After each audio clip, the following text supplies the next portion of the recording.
Good morning! Say hi, Dad. Good morning. Hey, I'm in America. We're currently in Savannah, Georgia, but not for long. No, ma'am. We are going to begin a little road trip vibe to the Outer Banks of North Carolina.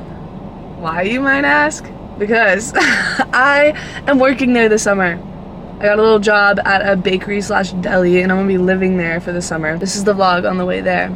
Our first stop will be Beaufort, North Carolina. Beaufort, North Carolina. So it's about 5.5 hours away, 6 hours away. Lightweight. Well, with my driving, close. Make it 9. I didn't do my reflection of my second year abroad video that I did last year, so I guess this can kind of be that. I'm gonna start with the reflection, and then my dad said he has some questions, so we'll just talk about it, and that's probably what this video is gonna be. The places I went this year: Prague, Czech Republic; Paris, France; Lisbon, Portugal; London, England; Barcelona, Spain; Split, Croatia; and Volda, Norway. And then in Italy, I went to Narni, Terni, Gaeta, and Florence. Hey guys, it's currently like 2 weeks later, and I'm editing this, and I just realized that I completely left out the whole first semester of my trips in this part when I was talking about the places that I've been. I'm gonna blame that on the fact that I got back from Rome the day before this, and I'm sure that I was very tired. But hey, so these are some of the other places that I went that I totally left out. I also went to Naples, the Netherlands, Greece, Germany, Switzerland, France, Malta, England, and Ireland. Couldn't even tell you how I left those out, but that was my fall semester. Those are trips for my fall semester. So anyways, getting back to the video now. So those were all my little trips that I did, and all of them were so beautiful because like a lot of them, many of them I did with my bestie Lauren. We went on so many trips together, and that was like a beautiful year, so I'm glad that I got to like have her a part of my abroad year this year. Tell them why Lauren was your travel partner. Lauren is my travel partner and my platonic soulmate, because not only are we like platonic soulmate. we just get each other on a vibe that no one else like ever like gets each other, that's like not related to family, and I love her for that, and I will forever love her for that.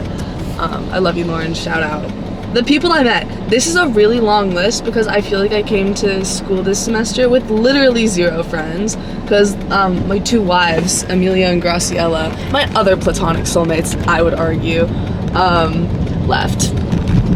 I met Sonia, Jane, Menthea, Caleb, Phoebe, Chloe, Emma T, Emma S, Elaine, Isha, Kat, Ariane, Nikhil, Uzzer, Liam, Dea, Mariah, Fiona, Lizzie, Elias, and Rylan. Those are all of my beautiful people that were a part of my life. They literally just made my school year so nice. In particular, I'm gonna give a shout out to Sonia, Jane, Menthea, Caleb, and Phoebe. They were some of the most beautiful people I've ever met in my entire life. Phoebe is like a little ray of sunshine. Like, she is the color yellow, she is the sun. She is always smiling, she's always happy, she's just like the cutest little go-lucky. Literally, that's Phoebe right there. Oh, Caleb. Bela, what a guy. I met him on a bridge in Rome listening to jazz music. Beautiful story, beautiful blossoming love story right here. So we just like talked, and I thought he was a really cool guy. I was like, I like this guy, I want to get to like know him more. And then after a week of knowing each other, we went to Venice together. I've never met someone that so like wholeheartedly matched my vibe and like the adventurous, spontaneous spirit, because he's one of those people where anytime we would have an idea and we would talk about wanting to do it, it would happen. And like there was no doubt about it that it would happen, and I love that. He has a really great outlook on life, and I really like the way that he views the world, because he views everything like a glass half full kind of guy. The next little shout out is for Sonia, Jane, and Menthea. They like became my best friends this semester. Honestly, just the most amazing, like emotionally mature, intelligent, loving, kind-hearted people I feel like I've ever met in my life. Like every single time we see each other, I get like hype as hell. They just don't hold back the love, and that's what I love about them. Like every single day is full of love and happiness and hugs and kisses and things to be like so grateful for. In particular, I love Menthea's emotional intelligence and maturity. She just definition of having her shit together, and I really respect that about her. Jane is just one of the most like bubbly, like carefree, secure, sick as hell people I've ever met. She is like pink-haired baddie. I love her so much. The way that she goes about dealing with certain situations in life are something that like I want to take from her and like learn how to do it the way that she does it, because she's like a very inspirational person, not just like the way that she handles things, but also just like in the things that she does with her life, which I think are really cool. She's like one of those people where if someone told me that I remind them of Jane, that would be a really big compliment. Sonia, mi amore, mi mami, I love her so much. She became my best friend this semester. With her, I felt like I could like be a kid again. I felt like I could just say whatever, like we could talk about whatever. We could do nothing, but also like we would do everything together. Very like multi-purpose friend. Like there was never not a time where I was like, no, like I don't want to Sonia for this. Like I wanted her there for everything in my life this past semester. Sonia, Jane, Menthea, Caleb, Phoebe. Those I would say were my closest people this past semester, but year as a whole, because it just so happened that my bestest friends, we became really close the last like 2 weeks of school. So I am missing them all so brutally. I love them all so much, and I can't wait until I get to see them all again someday down the road. I have 2 things that I said that I learned, and this is where you can kind of come into the conversation, right, Father. The first thing that I learned, and it kind of goes off of me just talking about the people, is that people are meant to come and go into our lives for various reasons. There are people that I met that I know that I'll never see again, but like they left like a certain like mark on me. Did something change? Did something grow? Did it evolve? Or did it change? I feel like my heart just opened up. I've never been like a friend group person. I've only ever been like 1 or 2 people. Okay, so having like these people and surrounded by like a lot of like a bigger group of people. I say bigger group, it's like 5 or 6. Right. But of people who like love all so differently, but also like so intensely, really made me like, oh wow, like I just really want to like love these people the way that like they loved me. This semester I was really like, I want to prioritize the people, because I did notice I'm like, oh, people come and go in our life for a lot of various like a lot of different times, like different reasons, and it was kind of like I never know like if the last time will be the last. Like, the life lesson is to just like love hard. Love hard, I would say. There was just like always someone to reach out to this semester, which was like good, because I started this year feeling like kind of lonely. Back to my lesson that I learned last year, that like everything is temporary, like good and bad things, but in the sense that like my loneliness was a bad thing. I knew that it was temporary. Was that an alligator? It was an alligator. we just passed an alligator in the road. What the hell? Growth demands a temporary surrendering of security. I like that. I like that too. Yeah, I think it's William James, Father of modern psychology. That's a good one. It may not be him, but somebody real important said that. I think Gandhi said that. Gandhi.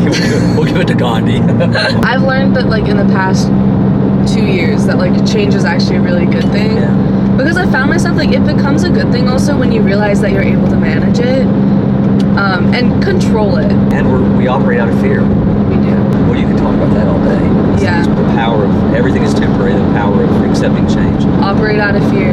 Fear and Fridays got an awful lot in common. They're overdone and glorified and always leave you wanting. I think Zach Bryan said that. Zach Bryan. I don't know. Okay. I feel like I am, and we are, in particular, me and my father, because I am my father's daughter. We. Say, oh God. Oh no. Oh no. Coffee mug said, like father, like daughter.